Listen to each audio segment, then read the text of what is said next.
Welcome to today's Explainer. We're diving right into a truly profound philosophical text called Seeking the Eternal Homeland, written by Feng back in May 2011. This framework basically forces us to hit pause on our incredibly busy day-to-day routines and ask some of the absolute most fundamental questions you can imagine about existence, time, and the wandering human soul. You know, if you've ever just felt this vague sense of restlessness, or if you've ever stopped and wondered what the ultimate purpose of all our earthly rushing actually is, this text offers a really fascinating way to map out those exact feelings. Okay, let's dive into this by looking at the author's piercing central question. Where will I finally arrive? Schwang challenges us immediately with this test. I want you to ask yourself honestly, right now, where are you going to end up? The text argues that if you have no answer to this, well, it's absolute proof that your soul is adrift. It's just being blown helplessly wherever the winds of time happen to carry it. And a wandering soul has no fixed place, right? It just drifts blindly with the current.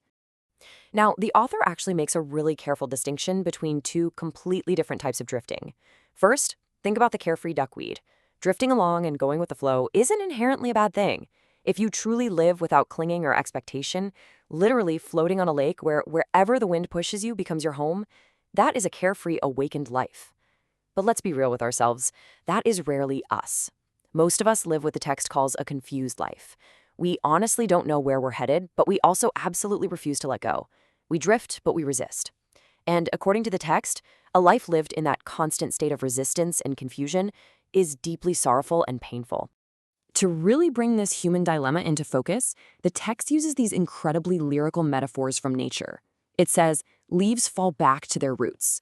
A drop of water from a brook winds through mountains and valleys, finally joining the vast sea. Just pause and reflect on that beautiful imagery for a second. Everything in nature has a known cycle, right? A return to its source. But it totally begs the question, where do humans fall back to?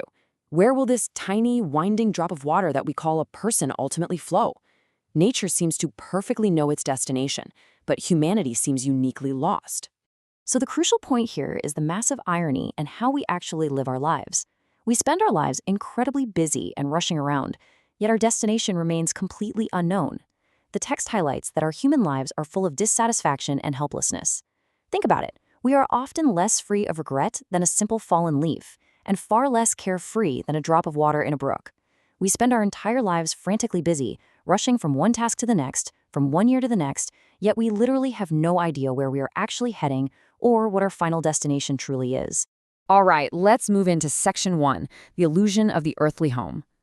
Now, what's really interesting here is how humans react to this. Because we feel this deep restlessness, we have a completely natural instinct to try and anchor ourselves by building earthly homes. But to understand why the author calls this an illusion, we have to look at a key distinction. The text separates our everyday life with a lowercase l from a capitalized life. Our everyday lowercase life might find temporary peace in a house made of bricks and wood. But our capitalized life? That's defined as our enduring soul or essence. Human existence is framed merely as a temporary journey that this greater capitalized life is undertaking. So while your everyday life might have an address and a zip code, that doesn't actually answer where your enduring essence truly belongs. And guys, this is the tragic reality of relying solely on our earthly homes. The text states incredibly clearly that no matter how hard we work to build these homes, we know deep down that they're impermanent. They could literally vanish at any moment. The author even points out that even if you try to make your earthly presence permanent by, say, preserving a meticulous family genealogy, it still doesn't solve the core issue. In the grand, massive flow of time, our earthly home is but a fleeting moment, like a blooming ephemeral flower. It's beautiful, sure, but impossibly short-lived. Which leaves us staring at an even bigger dilemma. If our earthly life is just a temporary journey and our earthly homes are just ephemeral flowers, what happens when this human journey ends? Where does our capitalized life go next? Where is life's ultimate home? The text makes a really stark assertion here. Without an ultimate destination, a person isn't just a little confused, they are, in the author's exact words, truly a lost soul. Seeking this eternal homeland isn't just some casual philosophical exercise you do on a Sunday afternoon. It is the timeless aspiration, hope, and pursuit of all humanity. Which brings us to Section 2, the limits of human perception. Let's see how this builds, because if this eternal homeland is what our souls are so desperately seeking, why on earth is it so incredibly hard for us to find it? Well, the author argues that we struggle to grasp the big picture entirely because of the scale at which we view the universe. Just think about the timeline of existence. Some things exist for only minutes or hours. Others stick around for days or months. Zoom out to years or decades, and you've basically encompassed our entire human lifespan. But the text pushes us way, way further. Some things last millions of years, and the place that endures for billions of years, that incredibly vast, mind-boggling scale, that is life's eternal homeland. Our fundamental problem is that we are stuck thinking at the scale of a human lifespan, completely unable to comprehend the billions. And this brilliantly illustrates that exact point with a classic, profound metaphor. Morning mushrooms do not know the new moon. Cicadas do not know spring or autumn. It makes perfect sense, right? Because a mushroom only lives for a single morning, it cannot possibly conceive of an entire lunar cycle. Because a cicada dies before the seasons turn, it can't even imagine a full year. Similarly, the author argues that due to our incredibly limited perception of time, we simply cannot imagine that an eternal homeland exists. We are basically like people who have only ever lived in freezing winters, completely unable to conceive of a region on Earth where there is eternal spring. Our limited perception just blocks our imagination.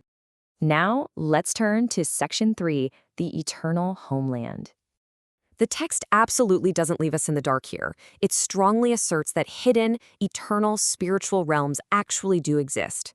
According to the author, earthly people are just currently unaware of these unseen realms of Elysium. And the text gets specific, listing them out: the 1,000-year world, the 10,000-year world, and the Celestial Islands continent. The entire premise here is that these are actual, enduring places that serve as the eternal homeland for our enduring essence. They exist far, far beyond the fleeting nature of our temporary earthly homes. So you're probably wondering, how do we bridge the gap between our limited, mushroom-like perception and these eternal realms? The text delivers this climactic, incredibly empowering thought. What is unknown is mystery. It sounds super simple, I know, but the implication is huge. The author explains that time and space hold mysteries, and life holds mysteries. But, and this is absolutely key, once the underlying principle behind a mystery is known, it completely ceases to be a mystery. The unseen realms are literally only a mystery to us right now simply because we haven't yet learned the principles of how they operate. To get us there, the text lays out a very clear progression to unlock these principles. Step 1. You have to understand the deeper mysteries of time and space well beyond our earthly clocks. Step 2. You have to understand the mysteries of our capitalized life, our eternal essence. And once you achieve those two things, Step 3 naturally follows. You discover the path to the eternal homeland. The author's ultimate message here is that yes, earthly life is short and fleeting, but when we finally figure out this path, when we actually know our destination and how to arrive there, our human journey is suddenly enriched with massive depth, meaning, and absolute joy. Which brings us right back to where we started, but hopefully with a much, much deeper perspective. The text leaves us with a profound challenge to seek out our own eternal homeland. So I want to leave you with this final provocative question inspired by today's explainer. If your earthly journey ended today, do you know where you would finally arrive? Are you still a drifting drop of water, or are you firmly on the path to the vast sea? It's a huge mystery, for sure, but as we've learned today, mysteries are just waiting for their principles to be understood. Thank you so much for joining me on this fascinating journey through Xu Feng's philosophy. Keep questioning, keep seeking, and I'll catch you in the next explainer.